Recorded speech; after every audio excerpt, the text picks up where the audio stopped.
Welcome back, everybody, to the Creative Moment Season 10, Episode 8, approaching Episode 100. Oh. A couple episodes away here. As always, I'm your host, Dante Bullhauer, Jamie Bullhauer, father-son duo. You know how it is. We're here to talk all things creativity. And busyness today. And we're right in the midst of it being busy. Busy didn't season, even change. How to handle creativity in a busy season is kind of our topic today. So... Oh, I was behind. Right. I was way behind. Hold on, we're trying a new flavor. The new flavor. Fruit puncher. Which, bubbler, if you're listening to this, the names... Fruit puncher is not bad, but... Yeah. It's fruit punch. Yeah, it is. It's a Hawaiian fruit punch with caffeination, basically. Yeah. Not bad, but... I wish they would bring back their orange vanilla cream that they had last summer. But anyway, today we're talking about handling creativity during the busy season. Kind of, there were some... It's hard to be creative when you're just kind of on the hamster wheel. So that's kind of what we're touching on today. And some ways to help deal with that. I mean, because... So, as I was thinking about that, there's like two types of busyness. There's what we're deeming like right now that I'm in is the important busyness. Sunday, we had basketball tournament. Monday, we had honor band. Tonight we got and so we're just in the midst of dealing with that and trying to get recorded and doing our podcast in the midst of just straight up important busyness, things that you have to do and stuff. And then there's the other kind of busyness, which is, and I tried to look it up and I forgot to, there's a quote that basically says, don't mistake movement for progress. Just because you're doing a bunch of stuff doesn't mean you're actually, and I guess a waste of time type of busyness. I don't know if there's, those are the two main things I think that most takes away from creatives and the chance, or gets them away from the things that are important, because it's always I think the biggest hurdle is that for creatives, yours is different. In my world, it's so easy that I can just say, I don't have time to do whatever the type of busyness. And then therefore, all of a sudden, I've stopped writing, I've stopped blogging, and then all of a sudden I don't feel as inspired. I feel different. Your busyness and creativity, though, is a touch different.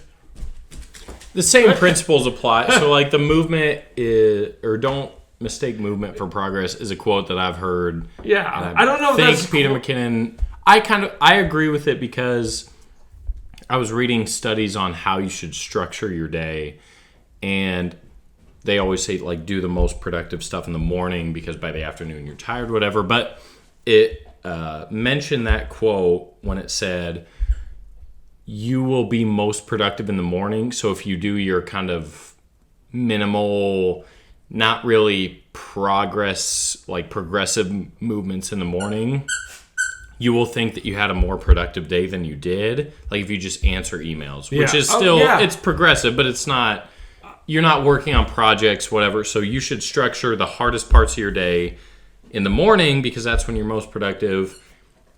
And you can easily mistake, I don't budget in the mornings anymore because I feel like I did something, and I did, but it's not what I could have done. And I feel the same dopamine hit of productivity from doing the budget sheet as I do finishing a hype video. But obviously finishing the hype video is typically more important and takes a lot more work than the budget sheet. And so that's more movement than it is progress.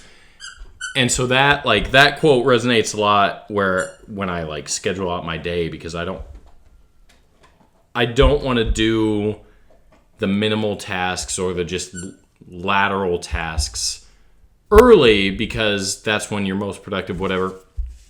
I want to do the important tasks because that's progress instead of just like movement. And also, like, you're more creative. I'm more creative in the morning. You're probably more creative at night. I am.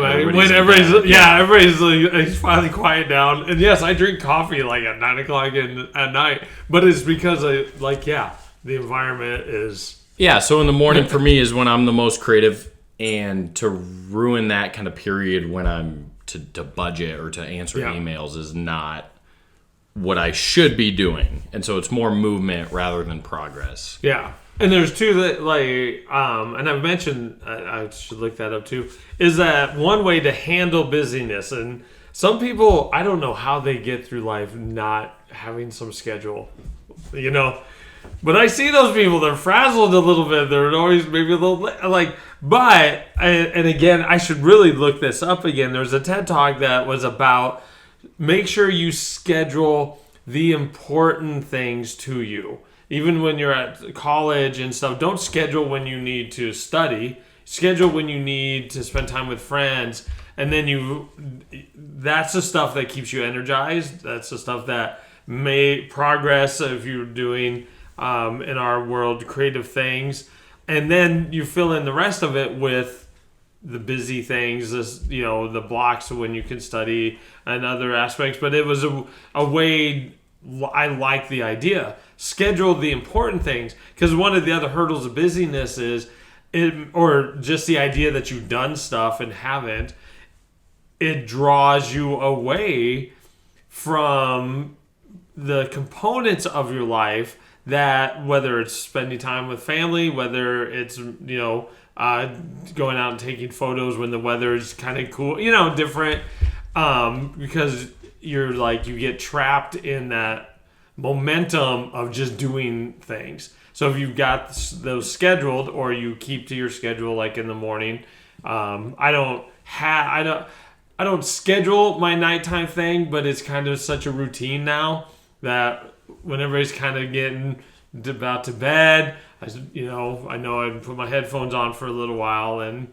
it's kind of a routine. So in the midst of busyness, schedule actually the things that are needed for your projects, or just even the work you want to do as a creative, those opportunities. Yeah, and that's really important because I do a bad job of it. But when I have like a free period, I just kind of do whatever. I go downstairs and play pool, or just kind of, go outside, whatever. But if I scheduled like go take photos at Brickyard or some park or whatever, that will ignite my creativity when I do those things a lot more. Like put the drone up. I did that a couple days ago, and it's like that ignites my creativity a lot more, because it's so much easier to do when I have like at 2 go do this, instead of I'm off my lunch break or whatever. I have nothing to do for an hour, and I go downstairs and play 2K now. But like pool or whatever. And so it does help, just like when your day's full or whatever, you have 30 minutes of free time, scheduling something that can, even if it's just like, I'm not a writer, but I love writing in my free time just to kind of get creative thoughts in, and it helps me generate new ideas, new like things I want to learn, things like that. And that, like, putting that in my schedule of I need to do this today, even if there's not a time on it, it's just like I started doing my 5 critical things. Yeah. One of them is like create something or be creative like in your free time. And so it helps me like on my lunch break, if I just write that down, my critical things, I'm like, okay, let's just do that. And I can knock it out. Scheduling that helps a lot more than just trying to find a creative moment in your like busy schedule or busy time. Yeah. And the importance of we touched upon it, but for creative people, like when you stop being creative, it's kind of a negative cycle, because then you start to feel like, oh, I would like to do this, but I gotta do, and then what happens is you feel disconnected from whatever the projects are, the things that you're, that you're doing. If, or and it's kind of funny. I could tell myself, like for a while there, like I don't blog, and then all of a sudden I'm like blog. It like rushes out because it's been dammed up, and I just been busy doing other things. But that's also not a good way to embrace your long view of your projects and the things that you actually want to do. Like, because it's like start and stop, and on a car or something like that's not good. It's more of a consistent producing of whatever that you're doing. And the schedule, I do the 5 in the morning, sit down at my desk, and I do 3. Just because grading could always be on. You have a lot more structured day where you can't exactly knock things out. So, but it's just like grading's always on that. But I don't. And here's the examples. It is like I don't schedule grading anymore. I used to do. I'm like, I will fill that in. I will do that when I have got the like. Okay, 30 minutes. I can instead of going. Okay, I'm gonna sit down. I'm gonna grade for 2 hours. Not that I don't enjoy grading. But that's not the stuff that sparks and keeps me energized so that I can do some of those things. And so, yeah, I just kind of let that. I fill that in when I got the time, or I know, like tonight, your sister's got practice. Okay, I will go to school with her, and then I will sit down and I'll grade. There you go. Like, being able to be flexible with the things that are just motion, I think is a good way to plan it. Yeah, I mean, creativity doesn't always have to be like sitting down and intentionally being creative. Like if it's just in a car and you have this idea, or like I listen to a lot of business podcasts, but a lot of those podcasts are like creative businesses, and it's just to like, not that I write notes down and drive, but I write notes down when I'm driving about like ideas that I have and the creative ways that they figured out how to like just execute a problem or do this, do that. Though like it doesn't have to be a set, I'm going to sit here and be creative, because a lot of times you just don't have time for that, like when you're busy. So I will like be listening to, like I'm going to the AC game tonight, and I'm going to have my AirPods in because I'm super invested in this business podcast I'm listening to right now. And just on the fly, if I hear an idea I like, or prompt that I like or whatever, I'll just write it down quick. It doesn't have to be a set thing where you're like, I'm going to try and be creative. I'm blocking this time off during busy season to be creative. It can just be listening to a podcast, or it can be having a YouTube video on the TV in the background while you're grading or whatever. It doesn't have to be like a set thing where you schedule it out, because a lot of times during busy season you don't have that time. Or like, using your time, like, because you travel quite a bit. Like when you guys start doing your state stuff, well, travel time is a good time to listen to podcasts. That's why I started getting into podcasts. But it was like music gets boring. Yeah, but it's also that aspect of using your time wisely. Why that being taken for motion is not progress, and we all fall into that. Answering the email like, oh yeah, I did something. It's like, well, you did and you didn't. Like, I do it all the time. Yeah. I'm like, I answered 10 emails. And it's like, what did you actually do? Yeah. Like, and I think though the hardest part, and this is an honest part, being 108 years old, that no matter how busy you are or how much free time you have, I think the biggest thing you need to do is have the courage to do the things that are most important. It's a book, I think it's called The 4 Boxes of Life. I could be wrong. Don't quote me. I should take better notes before these. But these podcasts are pretty organic. And it had this graph about what we spend our time doing versus what we say is important. And we spend a lot of our time in the busy, non-important things that matter to our hearts. And the things that really matter, we spend the least amount of time, but those are the things that really make our memories touch our hearts. And I think to a degree, especially when you're in a busy type of, it is so easy to just like go of that and like, oh, well, I'll call so-and-so later. I'll write this, and it takes a little bit of courage to not fall into that trap, or to at least recognize I'm here. All I'm doing is treadmilling my life right now. I need to go and step out. Somebody's email can wait. And I think I've actually, this year, school-wise, I don't answer school emails at home anymore. I'm just, hey, I don't care if you're up at 10 o'clock at night, email me. I'm not going to worry about it. That's where I do not do well. Yeah, and it's not that I don't respect, but I'm like, I have my own goals and aspirations. I am at school all like 7, we got there early before 7 o'clock, and it's okay. It is okay to embrace your goals and things and step out of that trap of busyness to do the things that really matter.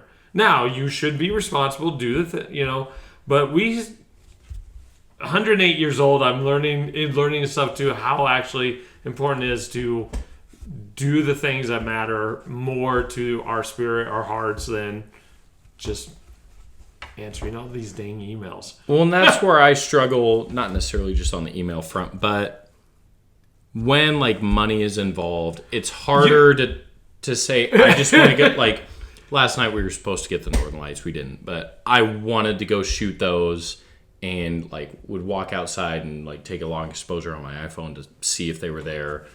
But I was never going, even if they were, unless it was like super strong, I was never going to go out like to a gravel road where there's no light pollution to get them, because I have so much stuff to do. And so that's where I struggle, is because while my job is to technically be creative, I get more creative fuel from doing the non-money making things, and that would in turn like make my jobs more creative. But I struggle with doing what's making money or doing the responsibility stuff when I am burnt out or just tired or whatever, versus just, hey, if you just like drove 5 minutes down like Marion Road, you go just even take a long exposure of the stars, and you would feel that creative fuel. And I do not do a good job when I'm busy of taking 10 minutes out of my day to go be creative. And it does, again, I hold a standard to my work that I deliver, but it does not, there's not as much creative juice in the projects that I'm doing during busy season as there probably should be, because it's just focused on that and not just go out, do something like de-stress by being creative and go do that. It's just, this job needs to be done. Just do it. You're creative enough. It's good enough. Whatever. Deliver it. Get out. Just do that work. Yeah. It's a kind of a hard truth, a gist of life for a lot of people. Like, people spend a lot of time being busy and not the energy and stuff that would actually allow them to do the busy stuff well and quickly. It's kind of this weird paradox. You feel like you're doing so much. I'm so tired at the end of the day. I'm so tired. I did so much. And you did it. Yeah. You did it. Or you did the bridges. There was a lot of movement, not a lot of progress. A lot of progress in all kinds of areas of our lives. And it takes, a forethought. Scheduling helps. It does help. Even at the morning at my 3 things. Like, it gives me, I can fill in, stuff, or making sure, as working with due dates for some of my weekly battles. And it's kind of nice. I know on Wednesday the prompt, it's nice to have that schedule. And it helps keep, I was like, okay, I'll find my time to do this. But taking that scheduling part a little bit and scheduling the important things, that you have for your creative projects, and even just your life project, like those elements that matter to our hearts. Yeah. Humans crave routine as much as it's nice to get out from it, like vacation. I come back and I'm like, I just want to do the routine that I have. And that's something like just over the past year, I've wanted to get more structured. And there was obviously a lot of change in the last year. Our studio changed like 4 times. And like there was a lot of change within the last year for me. And I felt the movement instead of progress thing where it's like, oh, well, I did this, and this, but I didn't really do anything. Yeah. And that's something I want to just get more buttoned up this year, because you do feel, when it's just kind of minimal tasks, whatever, versus, hey, I got a lot done today that actually matters.